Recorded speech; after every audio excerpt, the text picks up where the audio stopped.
Welcome back to Nick Lenz's Comic Corner Classic, Lots of Non-Classics. This is episode number 28, 26.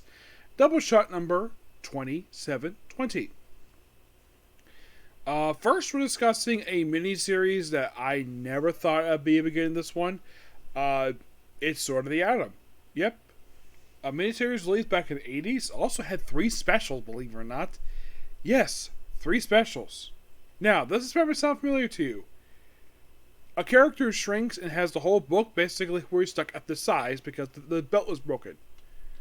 Like, doesn't sound very familiar. Yes, it's a similar premise to basically the Marvel feature when Hank Pym basically was started that book.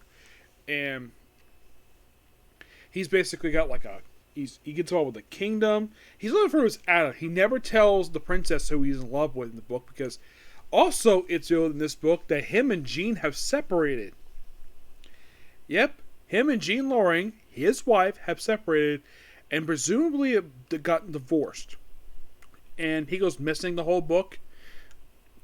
Like the world has no idea what happened to him. He just disappeared one day. And he's stuck in 6-inch form the whole series, and by the end of it his belt gets fixed and he's able to visit them in the specials. And the princess is kind of like his love interest with this old book. It's a good fantasy book per se. It's kind of interesting the fact they did this for the Atom, and from what I heard, the reason why they didn't do any more of this because it wasn't a big successful for DC. That's like I initially heard this. It says here a miniseries. I heard War Report it was actually supposed to be ongoing, and that's why it got canceled to 4 issues, but no, it was a 4-issue miniseries. Oh, we also have Gail Kane as the artist for 3 out of 4 issues. The main writer of the book is Jim Starran. Yes. The final issue itself is not done by Gail Kane. Yes. It is... yeah, he does do it. He does... Let's see. Oh yeah, he does do it. There are 3 specials. Yep, 3 specials. Yeah, the first one was released in 1984, and Gail Kane and Jen Starran did basically this one. This is kind of a return to this one. And number 2, special number 2, that came out in 1985. Still same creative team.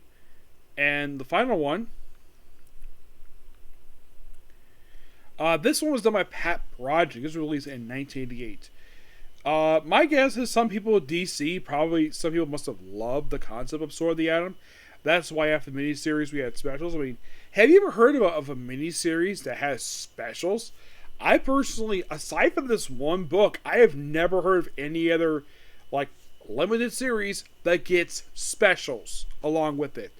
It felt like these were like bonus stories that maybe they wanted to tell if this was ongoing, but they made the specials instead. It seems like that way. It could have been an ongoing series, but it wasn't. It probably wasn't big successful for DC, but it probably had cult following, and that's probably the reason why instead of launching another mini-series, they're like, okay, we'll give you a special. 94, 85, but third one gets released in 1988. And here's the thing. What happens to him after this? Well, he pops up in the pages of Suicide Squad, where apparently at that point there's his group of CIA agents who have killed these people by stepping on them. And the whole storyline with that is that Adam wants revenge on them, so he proceeds to shrink them down and murder them. Yep, that's what he does. Also, he finds out there was a substitute. I think it was Adam Croy. I think it was. Yeah, he was substitute Adam because Ray Palmer was missing. So we have this Adam Croy basically who joins the book as their Adam, who is the son of Senator Croy who died back in age 25, killed by Deadshot.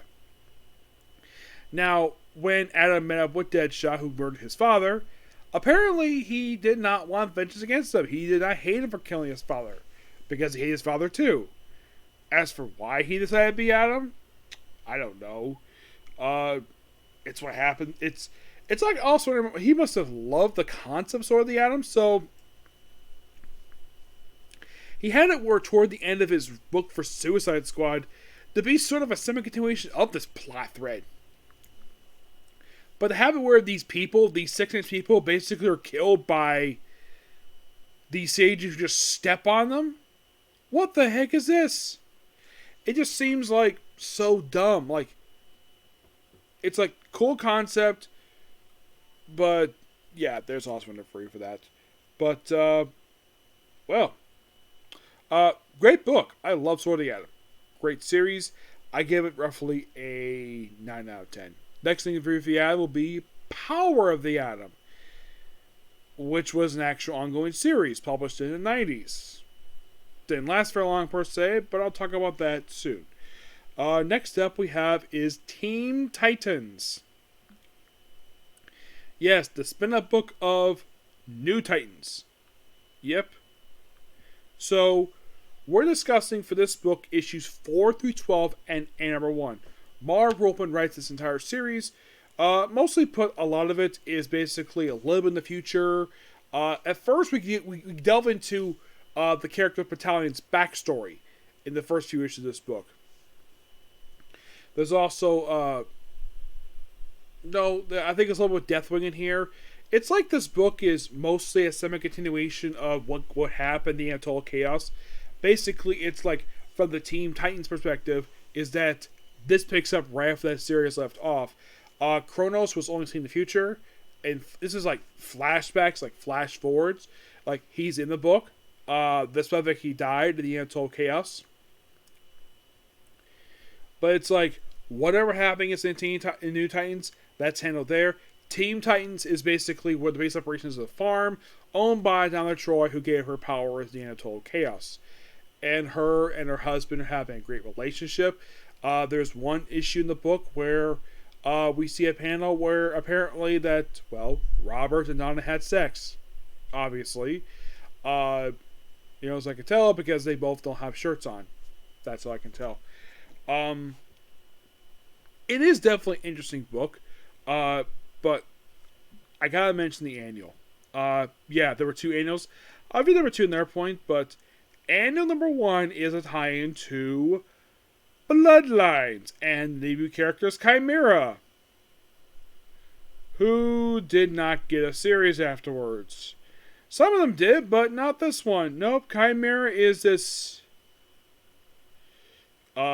creature whose person is in this book. Yeah, I kind of agree with Chuck Dixon on this, is that there's not a lot of interesting stuff related to the Bloodline. I mean, there's some interesting characters. I would definitely agree the best character to come out of the Bloodline stuff is Hitman. Obviously, I haven't read the book per se, but I do agree. He is interesting. Mm-hmm.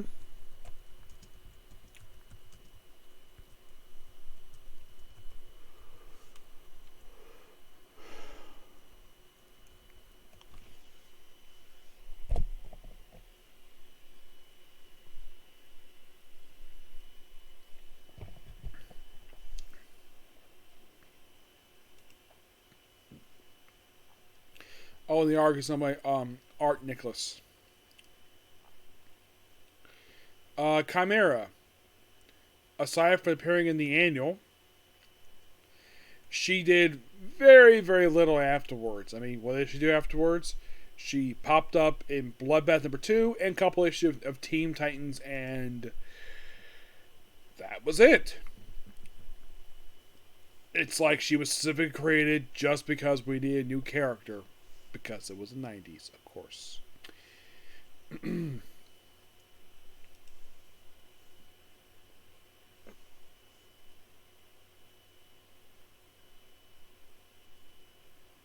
Also, issue 5 for this book also debuted Donna Troy's House, which was the primary setting of this very book. It debuted issue 5, was here to pretty much the end of the book.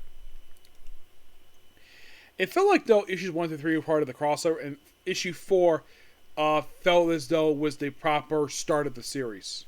Kind of, anyways. Yes, we also have the fire group known as Judge and Jury, which is the group that debuted in issue 4, and they're kind of recurring villains for this group, for this series. They're here from issues 4 through mostly about issue 10. They appeared a couple more times after that and the annual, and that was it for them. Mm-hmm. Yep. Ah, the crack was so good. But not much else to say about this book. It's pretty good. I do enjoy the main series itself. The main annual is interesting. I'm gonna give the book roughly a 9 out of 10. Yep, that's what I give it. So yeah, that's particularly a particular view. Please be sure to like, comment, subscribe, turn notifications, and do not dislike button. I can probably go ahead and do that Summer Crisis line. Okay, next video. Bye.